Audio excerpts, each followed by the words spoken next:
sea a Dios, que buscan la gracia del Señor. Saludamos a los hermanos y hermanas que están también viendo desde sus hogares a través de streaming.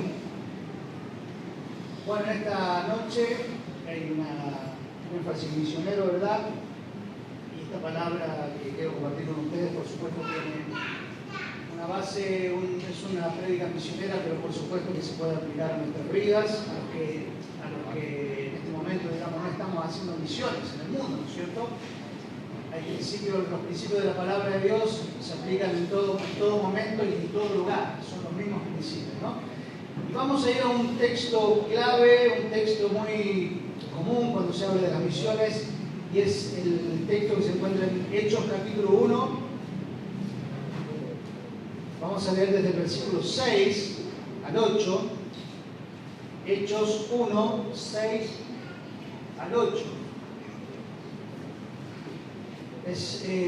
Para los que no conocen un poquito el contexto en el cual se desarrolla esta situación, Jesús había muerto ya hacía 40 días, había resucitado y él se estuvo presentando a sus discípulos durante 40 días.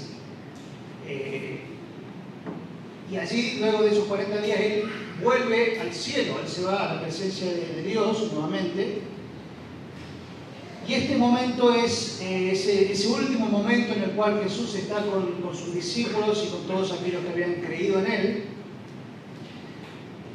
Y bueno, iba a ocurrir lo que ninguno de ellos quería que ocurriese. Ninguno quería que Jesús se fuera. Había estado Jesús con ellos más o menos 3 años, caminando par a par, lo habían visto con sus propios ojos, lo habían tocado con sus propias manos, lo habían escuchado con sus propios oídos y visto con sus propios ojos, y ahora Jesús se iba. ¿Qué tema, no? ¿Qué problema? Bueno, era un problema para ellos porque realmente había un desaire, una tristeza en ellos porque el maestro se iba. Y alguien allí, alguno de ellos se acerca y le formula esta pregunta a Jesús. Vamos a leer el versículo 6. Entonces, Hechos 1:6, los que se habían reunido le preguntaron, diciendo, Señor, ¿restaurarás el reino a Israel en este tiempo? Y les dijo, no os toca a vosotros saber los tiempos o las sazones que el Padre puso en su sola potestad. Hasta ahí nomás por ahora.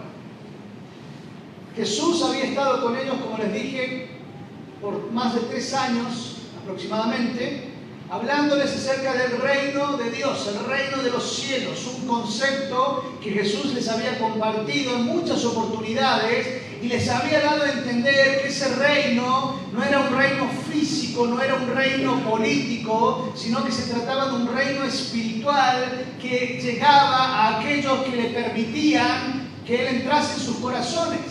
Lo que hoy conocemos como recibir a Cristo en el corazón, o sea, entregarle tu corazón a Cristo, pasás a ser miembro, parte de ese reino espiritual.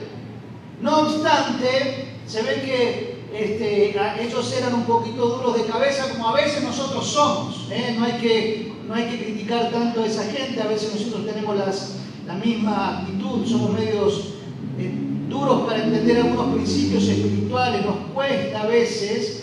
Y se le acerca allí a alguien y dice, Señor, vas a restaurar el reino de Israel. ¿Por qué? Porque Israel venía siendo un reino sometido a diferentes imperios durante muchos años. Entonces, ellos querían que Jesús les diera la libertad. Ellos querían que Jesús les diera la libertad política. Y después de haber estado con ellos más de 3 años, viene uno y se le acerca, Señor, ¿nos vas a dar ahora la libertad que tanto has pregonado, la libertad política? Y yo me lo imagino a Jesús. No sé si lo habrá hecho, yo lo hubiera hecho agarrándose la cabeza y diciendo,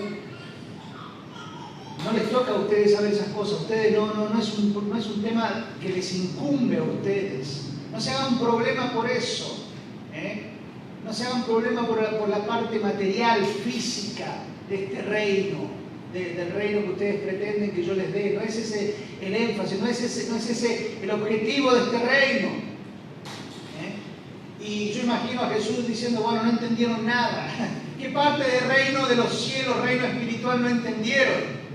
Y a veces nos pasa a nosotros también que somos medio duritos a veces para entender algunas cosas espirituales y por ahí formulamos preguntas que por ahí ya las tendríamos que tener aprendidas o ya incorporadas en nuestra vida cristiana, ¿no es cierto? Preguntas tales como ¿por qué voy a la iglesia? ¿O por qué tengo que ofrendar? ¿O por qué tengo que diezmar? ¿O por qué tengo que orar si Dios ya sabe todas las cosas, ¿no? Ese tipo de preguntas a veces que, bueno, como cristiano a veces puede surgirte, pero son cosas que uno como hijo de Dios e hija de Dios tiene que incorporarlas en uno y practicarlas, ¿no? Pero bueno, no es el énfasis de la palabra, solamente quería hacerlo a modo de introducción a esto. La cuestión es que Jesús desvía la conversación hacia lo importante, hacia lo que realmente a Él le importaba. Y en el versículo 8 hay un texto que muchos de nosotros debemos saberlo de memoria, o tendríamos que saberlo de memoria. Yo no voy a decir que lo diga de memoria porque está ahí en la pantalla, lo van a leer todos, pero ahí está. Ahora lo quiero ver. ¿Cómo dice Hechos 1:8? Pero recibiréis poder cuando haya venido sobre vosotros. ¿Quién? El Espíritu Santo. Y me seréis testigos en toda Jerusalén, en toda Judea, en Samaria y hasta lo último de la tierra. ¿Sí? Ese es el texto que, si usted viene a las clases de misiones, se hace misiones 1, tiene que aprenderlo de memoria. Mateo 28:19 y Hechos 1:8. ¿Sí? Bueno, allí Jesús desvía la conversación hacia lo importante y les da un mandato claro, ¿no? Un mandato claro de lo que ellos tenían que hacer. Y aquí en este versículo, en este texto, encontramos 3 elementos, por decirlo de alguna manera, que hacen a la misión cristiana, a la labor cristiana. Y la primera que yo quiero desarrollar es el móvil. El móvil. Punto número 1, el móvil. Pero recibiréis poder cuando haya venido el Espíritu Santo. Cuando haya venido el Espíritu Santo. El móvil, digamos, el movilizador es el Espíritu Santo.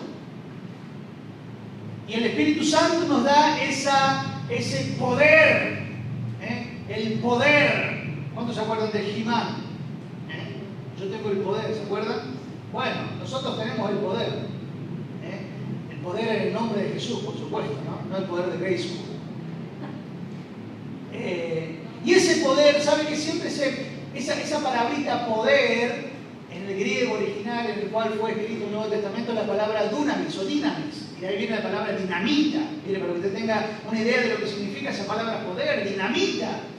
Pero mucho nosotros, por ahí se ha enfatizado el poder del Espíritu Santo y se lo ha relacionado con las manifestaciones del Espíritu Santo, se lo ha relacionado con la sanidad del Espíritu Santo, que está en parte de eso, pero no es todo. Cuando hablamos de poder, por ahí pensamos en cultos gloriosos, cultos tremendos, manifestaciones, caídas, hablar en lenguas, sanidades, y no digo que no sea, pero no es todo. No es solamente eso el poder que el Espíritu Santo nos da. El poder que el Espíritu Santo nos da es un poder capacitador para realizar la misión. Es un poder capacitador para realizar la misión. Y acá este poder es el poder que te da el Espíritu Santo, bien digo, a vos, como hombre y mujer de Dios. Porque con nuestras propias fuerzas no podemos. Con nuestras propias habilidades no alcanza. Con nuestras ganas, que a veces están por el techo, pero a veces también están por el piso, no alcanza. Entonces, cuando el Espíritu Santo viene, te da poder, te da ese poder capacitador que te levanta, que te impulsa, que te lleva a hacer la obra de Dios. Que te lleva, que te moviliza. ¿Cuántas veces quizás vos, como siervo, sierva de Dios, no tenías ganas de salir a predicar la palabra de Dios? No levante la mano. ¿Cuántas veces vos, como hombre y mujer de Dios, no tenías ganas de venir a la iglesia? ¿Cuántas veces vos, como hombre y mujer de Dios, no tenías ganas de hacer cosas, de hacer algo que el Señor te pidió? Yo levanto la mano en primer lugar, hermano. No una vez, sino muchas veces me he encontrado sin ganas de hacer lo que sabía que tenía que hacer de hacer lo que Dios me había pedido que hiciese. Acá en Argentina y en el campo misionero. No una, sino muchas veces. Pero es ahí cuando nosotros tenemos que ir a la presencia de Dios, tenemos que ir a nuestro lugar de oración y buscar el poder capacitador, hermanos. Ese poder que te llena, que te levanta, que te impulsa, ese poder que quita tu mirada de los problemas, de las circunstancias y te lleva a mirar el propósito de Dios en tu vida. Hacía un tiempo atrás estaba preocupado, bueno, las circunstancias que hemos vivido todos, ¿no? El año pasado ha sido un año complicado, todos los años son complicados, pero el año pasado fue un año especialmente complicado, por diferentes circunstancias. Y allí, buscando a Dios, orando, el Señor me llevó acá cuando el apóstol Pablo, y esto no lo tenía en el sermón, pero quiero compartirlo con ustedes, un texto que seguramente lo conocen, Filipenses. No, Efesios, discúlpenme, no me acuerdo si es Filipenses o Efesios, ya se lo digo, denme un segundito. Efesios capítulo 5.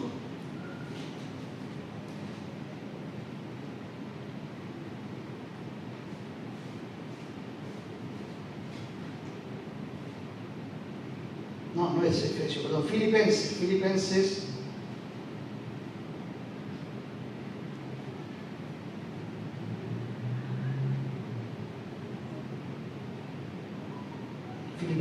2, versículo 5. Haya pues en vosotros este sentir que hubo también en Cristo Jesús, el cual, siendo en forma de Dios, no estimó el ser igual a Dios como cosa a que aferrarse, sino que se despojó a sí mismo, tomando forma de siervo, hecho semejante a los hombres, y estando en la condición de hombre, se humilló a sí mismo, haciéndose obediente hasta la muerte y muerte de cruz. Por lo cual Dios también le exaltó hasta lo sumo, le dio un nombre que es sobre todo nombre, para que en el nombre de Jesús se doble toda rodilla de los que están en los cielos y en la tierra y debajo de la tierra, y toda lengua confiese que Jesucristo es el Señor, para gloria de Dios Padre. ¿Sabe qué? Este texto te llega a lo profundo, porque te lleva a realmente poner la mirada en lo que importa, en lo que realmente debe motivarnos, en hacer la voluntad de Dios por sobre todas las cosas. No importa las circunstancias. Dice, no estimó el ser igual a Dios como cosa que aferrarse. Siendo Dios, no dijo, yo soy Dios y aquí nadie me va a hacer nada. No, Señor. Él dijo, aunque yo soy Dios, voy a morir. Se enfocó en lo que tenía que hacer. Tomó forma de siervo, hecho semejante a los hombres, y en esa condición murió con la muerte más horrible que podía padecer un ser humano en ese momento, la crucifixión. Y el Señor me hablaba de que a veces nuestra mente, nuestras prioridades por ahí, hermanos, se desvían. Por ahí las preocupaciones nos desenfocan. Usted tiene un propósito de Dios en esta tierra. Usted no está en este lugar porque no tenía nada que hacer. Usted no está en este lugar porque usted tiene un propósito y algo que Dios quiere que vos hagas en la tierra. Y si no lo sabés, preguntar al Señor, Señor, ¿para qué he nacido? ¿Para qué vivo? Porque vivimos para mucho más que comer, trabajar, dormir o reproducirnos. Vivimos para el Señor, para cumplir un plan, un propósito que Dios nos ha designado. ¿Cuántos dicen amén?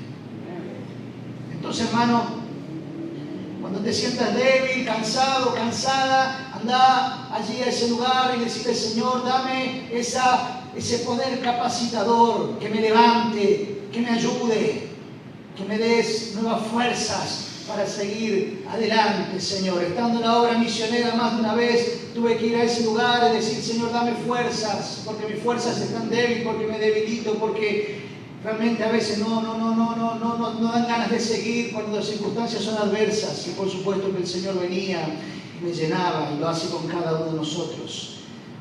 Somos empoderados, una palabra que se usa en este tiempo, se comenzó a usar hace algún tiempo en la Argentina, empoderados. Y empoderar significa investir legalmente de poder y autoridad, tener poder legal y autoridad para tomar decisiones propias. un embajador, y de hecho la palabra de Dios en 2 Corintios 5:20 dice que nosotros somos embajadores de Cristo. ¿Qué es un embajador? Es un representante de una nación en otra nación. Y vos y yo somos embajadores. Tenemos la autoridad que Dios nos ha dado para representar a Dios en la tierra. ¿Y sabe qué? Eso significa que tus decisiones tomadas en Dios son respaldadas por Dios. Son respaldadas por Dios, por nada más y nada menos que Dios. Hay un versículo que yo quiero que lo busquen los chicos, que lo pongan por favor, Josué 1:9, uno de los tantos ejemplos de personas que fueron empoderadas por Dios. Ahí está, rapidísimo, muy bien. Buena. Dios le dice a Josué, mira que te mando que te esfuerces y seas valiente. No temas ni desmayes, porque Jehová tu Dios estará contigo en donde quiera que vayas. Ahí Dios le está diciendo a Josué, yo te empodero, Josué. A donde vayas vos, yo voy a ir con vos, Josué. Porque Dios confiaba en Josué, que era un hombre que hacía las cosas bien, no andaba así las cosas bien, no andaba los tumbos, Josué. No iba y venía, Josué. No iba un domingo cada tanto a la iglesia, Josué, para hacerlo bien práctico, ¿no? Era un hombre que tenía las cosas bien en claro. Entonces Dios le dijo, Josué, a donde vos vayas, yo voy a ir con vos. Ese es el empoderamiento que nos da Dios en este tiempo. A donde vos vayas, lo que vos digas, yo lo voy a respaldar. El Señor nos dice a nosotros en este tiempo. Gracias, Señor, por ese poder que nos da. Que nos das. Muchas veces pensamos que no vamos a poder. ¿Y sabes qué? Tenés razón. Muchas veces pensamos, no puedo, Señor, yo no puedo, es mucho, demasiado, yo no puedo. ¿Y sabes qué? El Señor te dice, tenés razón, es el principio, es el puntapié inicial, sentirse incapaz. Y allí es cuando el poder de Dios viene a nuestras vidas y nos ayuda, nos fortalece para seguir adelante. Según de Timoteo 1:7 escribía el apóstol Pablo a su hijo espiritual Timoteo, porque no nos ha dado Dios espíritu de cobardía, sino de poder, de amor y de dominio propio. Diga conmigo, poder, amor y dominio propio. Así es la cosa. Poder, amor y dominio propio. Después ahí tiene para sacarle el jugo a esas palabritas. Poder, amor y dominio propio.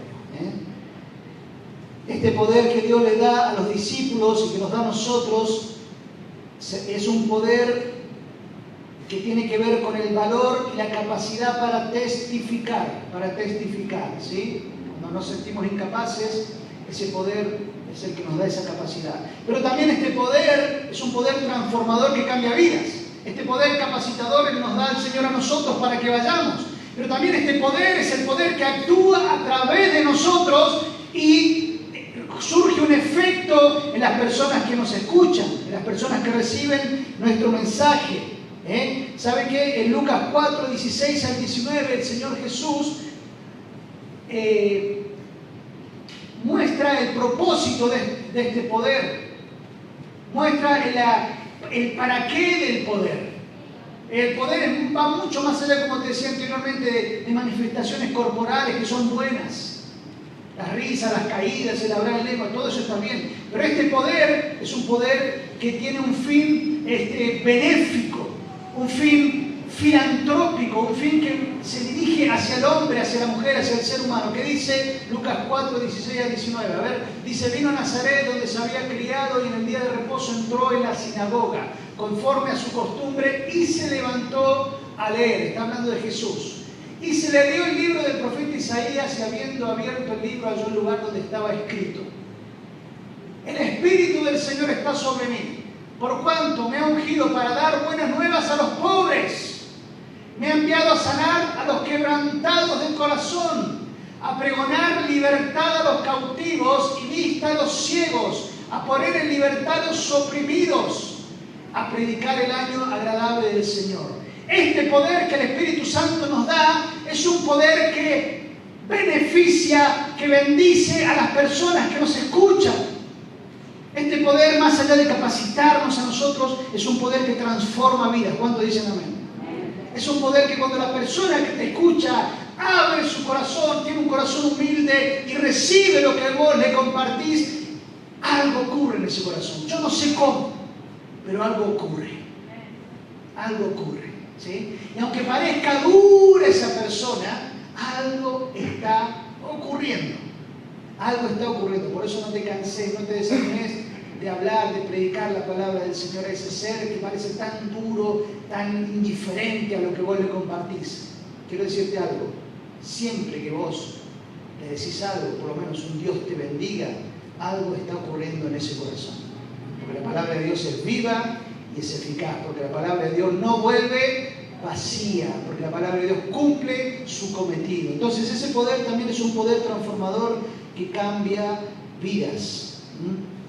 Bien, vamos al segundo elemento de este versículo. Primero era el móvil, el poder que nos da el Espíritu Santo. Segundo, la misión. La misión dice, y me seréis testigos. Y me seréis testigos. ¿Qué es un testigo? A ver, ¿qué es un testigo? A ver, ya que están, todos preguntaban de acá, yo voy a preguntar. ¿Qué es un testigo? Alguien que presenció una situación. Más justo imposible. Después pase por oficio, te van a dar eso. Alejandro, ¿querías decir algo también? Alguien que vio algo. Exactamente, eso es un testigo. Un testigo, alguien que vio algo. Jesús les dijo, ustedes van a ser mis testigos. Mis testigos. ¿Y qué vieron los discípulos? Miren, los discípulos podían hablar porque ellos vieron, como les decía anteriormente, nadie les contó de Jesús, ellos lo vieron en persona, físicamente, ¿no? Y ellos cuando testificaban, los discípulos, en varias oportunidades ellos utilizaban este argumento. Nosotros fuimos testigos, a nosotros nadie lo contó, nosotros lo vimos. Y por ejemplo, miren, le vamos a ver en Hechos 2.32, aquí ya que está cerquita ahí, en Hechos 2.32, cuando Pedro testificaba, dice, a este Jesús resucitó Dios, de lo cual todos nosotros somos testigos, porque nosotros lo vimos a Jesús resucitado, a nosotros nadie nos contó que Jesús resucitó, nosotros lo vimos con nuestros propios ojos. En Hechos 3.15, nuevamente allí Pedro testificando, dice, y matasteis al autor de la vida, a quien Dios ha resucitado de los muertos, de lo cual nosotros somos testigos, nosotros lo vimos a Jesús resucitado. Y más adelante en 5.32 también allí Pedro dice, y nosotros somos testigos suyos de estas cosas, y también el Espíritu Santo, escuche, también el Espíritu Santo, el cual ha dado Dios a los que le obedecen. Mira, acá estamos nosotros, porque dice Pedro, yo fui testigo, yo lo vi, y vos dirás, yo podemos decir, bueno, pero yo no lo vi a Jesús resucitado. Pero ¿qué tenemos nosotros que tenía Pedro y los discípulos que vieron a Jesús resucitado? Al Espíritu Santo. Y el Espíritu Santo da testimonio a nuestro espíritu. Por eso nosotros también podemos decir que somos testigos del Cristo resucitado. Que aunque no lo hemos visto, no lo hemos tocado con nuestras manos, pero el Espíritu Santo que está en nosotros nos hace sentir al Hijo resucitado. Nos hace sentir a ese Cristo resucitado. Nosotros podemos dar testimonio de que Cristo está vivo, porque el Espíritu Santo es quien nos da esa certeza en nuestros corazones. Amén. El Espíritu Santo es quien nos muestra, nos hace sentir a Jesús resucitado en nosotros. La misión es hablar del Cristo resucitado, hermanos. Esa es la misión, hablar del Cristo resucitado. En este tiempo en donde mucha gente, lamentablemente, muchas personas están desanimadas, están preocupadas, ansiosas, donde la gente acude a los fármacos, todo buscando una solución para el cansancio de su alma, y que hablar de los brujos, curanderos. Hablar del Cristo resucitado, hermano, es una luz de esperanza para la gente. Es una luz de optimismo para la gente. Porque es creer algo imposible humanamente. Escucha esto lo que le voy a decir. Creer que Jesús resucitó es algo imposible humanamente hablando. Pero cuando la gente cree que Jesús resucitó, pone en acción algo sumamente importante para el ser humano, que es sumamente esperanzador, y es la fe. Es la fe. Cuando la gente cree que Jesús murió, pero que también resucitó, está activando su fe, hermanos. Si hay algo que hoy en día escasea en la gente, es fe, porque la fe es optimismo, la fe es esperanza. Y la gente está sin esperanza. Está pesimista la gente. Pero cuando la gente deja que la fe le gobierne, comienza a asomarse en su vida, entonces hay restauración y todo lo que le viene a través de la obra del Espíritu Santo. Entonces, hablar de Jesús resucitado es esperanza para la gente. Aunque la gente lo sepa, pero mucha gente lo sabe, pero no lo vive, no lo practica.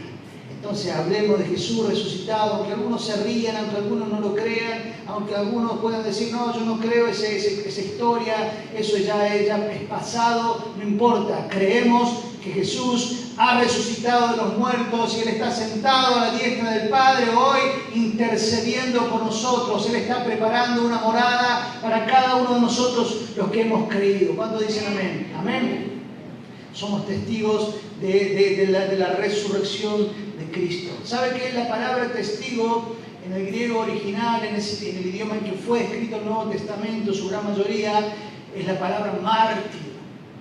La palabra testigo, de ser testigo, es la palabra mártir. Y un mártir es una persona que muere por su fe. Es una persona que da su vida por su fe. Y déjenme hablar brevemente, no voy a ocupar mucho tiempo acerca de los mártires actuales. Hoy en día hay una realidad en muchas partes del mundo que nosotros no conocemos, ni siquiera hemos olido, por decirlo de alguna manera, y es la iglesia perseguida. Recién oramos por un país, por China, en donde la iglesia es perseguida, pero no obstante es una de las iglesias más grandes del mundo, la iglesia china. Una iglesia subterránea, una iglesia que se reúne de manera, ¿cómo se dice? De manera escondida, clandestina, porque el gobierno se los agarra, se los lleva todos presos. Hay que hablar en otros países donde mueren. Miren, hay una página, si usted que está anotando, después ponga Puertas Abiertas, www.puertasabiertas.org. Es una página que da información constante de la iglesia perseguida. Usted se va a asombrar, hermano, de lo que está pasando en el mundo hoy en día. Según los estudiosos cristianos, se calcula con mucha certeza, con mucha probabilidad, que han muerto más mártires, han muerto más cristianos durante el siglo XX que durante los 19 siglos anteriores del cristianismo.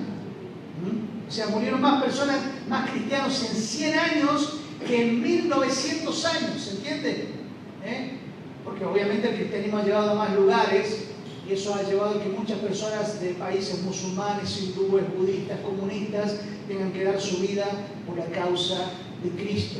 Entonces, oremos. El otro día veía un video de que este grupo fundamentalista islámico en Nigeria, Boko Haram, había, de manera irónica, había matado a 5 cristianos. Vieron que ellos los filman, les ponen sus trajes anaranjados, los ponen agachados, y habían matado a 5 cristianos, e irónicamente fue para Navidad.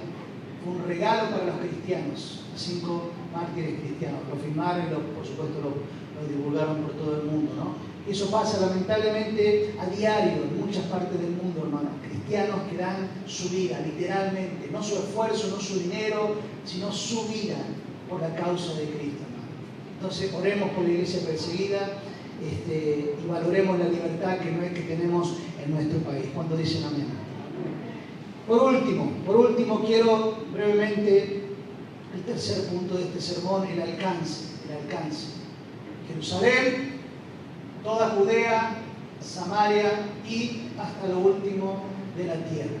No hay mucho que agregar, somos una iglesia que conocemos esto, que sabemos, somos una iglesia que tiene conciencia de la predicación del Evangelio en todo el mundo, no solamente en nuestro barrio, en nuestra provincia, en nuestro país, sino en todo el mundo, ¿no? Hay un elemento muy importante, brevemente hablo del elemento transculturización.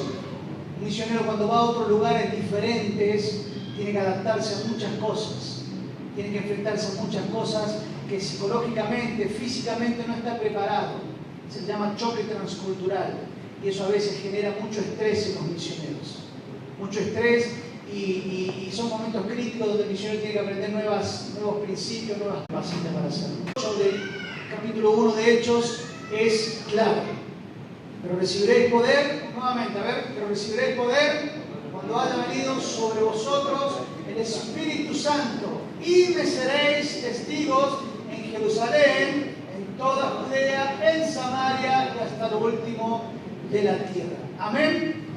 Vamos a orar. Póngase de pie, por favor, en esta tarde-noche. Y que esta palabra que muchos conocemos de memoria pueda calar aún más hondo en nuestros corazones y llevarnos a tomar un protagonismo más intenso en la obra misionera. Que podamos recordar, que no nos olvidemos, hermanos, somos personas, somos seres que nos olvidamos rápidamente a veces de las cosas, por eso es bueno repetirlas, por eso son buenos estos momentos de concientización. Padre, te damos gracias, Señor, por esta palabra que dejaste allí escrita, Señor, que dejaste plasmada en los corazones de los discípulos, y ellos la escribieron y ha llegado hasta nosotros, Señor. Gracias porque fuiste claro, contundente con ese mandato de no quedarse allí en su lugar, no quedarse en su comodidad, no quedarse en lo que conocían, sino que debían ir hasta lo último de la tierra los discípulos, Señor. Y ellos lo entendieron, al principio les costó, fue difícil para muchos de ellos entender que tenían que salir, pero finalmente lo entendieron y ellos salieron, ellos se fueron, Señor. Y gracias a esos hombres y mujeres valientes que dejaron Jerusalén, hoy en muchas partes del mundo se predica el Evangelio. Ha llegado hasta nuestro país, donde tenemos la libertad de poder estar con las puertas abiertas, tener canales cristianos, radios, poder hacer campañas al aire libre. Pero, Señor, también hay lugares en donde nuestros hermanos en la fe literalmente sufren, Señor, físicamente, psicológicamente, el ser cristianos. Señor, no queremos orar ahora por nosotros, sino que queremos orar por nuestros hermanos y hermanas en diferentes partes del mundo, Señor, que están sufriendo persecución, Señor. Señor, día a día, lamentablemente, hombres y mujeres, hijos e hijas tuyos, pasan a la eternidad para estar contigo. Decimos lamentablemente porque sufren. Oramos para que fortalezcas, Señor, a la iglesia perseguida, Señor. Oramos para que fortalezcas, Señor, a nuestros hermanos en diferentes rincones del planeta, Señor. Que la fe que han tomado, Señor, fortalezca para seguir adelante, Señor. Algunos de ellos vuelven atrás por las presiones que tienen. Son tantas las presiones que tienen que vuelven, que abandonan el cristianismo para volver a sus religiones antiguas. Pero oramos, Señor, para que ninguno de ellos vuelva atrás, sino que puedan seguir adelante, Señor, perseverando en la fe, en la única fe verdadera, en el Hijo de Dios, en el Cristo resucitado. Fortalece, Señor, a esa iglesia perseguida en este tiempo, en este siglo XXI, Señor. Fortalece, Señor. Fortalece a los misioneros, Señor, que están en el mundo predicando tu palabra, Dios.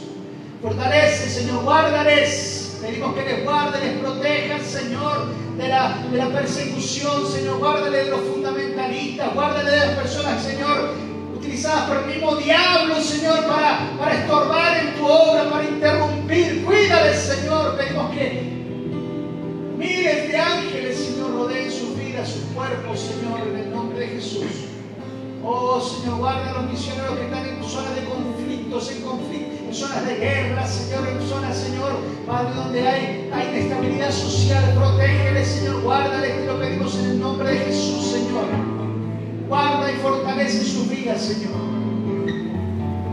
Y, Señor, oramos, Señor, para que sigas levantando hombres y mujeres. Tú mismo lo dijiste. Rueguen al Señor de la mies que envíe obreros a su mies. Oramos para que sigas levantando hombres y mujeres. Que dejen su comodidad, que dejen su prosperidad, que dejen, Señor, lo que quizás es normal y no es malo, para ir a predicar tu palabra en los lugares, Señor. En el nombre de Jesús, Señor, sigue levantando, Señor. Señor, oramos para que pronto puedan salir los misioneros que están de alguna manera varados, Señor, por el COVID. por la situación económica, Señor. Oramos por Carlos, por Mili, oramos por Fede, por Natalia, Señor, para que pronto puedan estar saliendo, que este 2021 sea el año donde ellos puedan estar yendo a ese lugar donde tú les has llamado, Señor. Y que muchos otros misioneros que conocemos, que están esperando, Dios, que las cosas se acomoden, también puedan salir, Señor, en el nombre de Jesús te lo pedimos. Levanta, Señor, una iglesia enviadora argentina, que no se agache, que no tenga miedo, sino que siga adelante, Padre, en el nombre de Jesús te lo pedimos, Señor. Gracias, Dios. Gracias, Señor. Amén.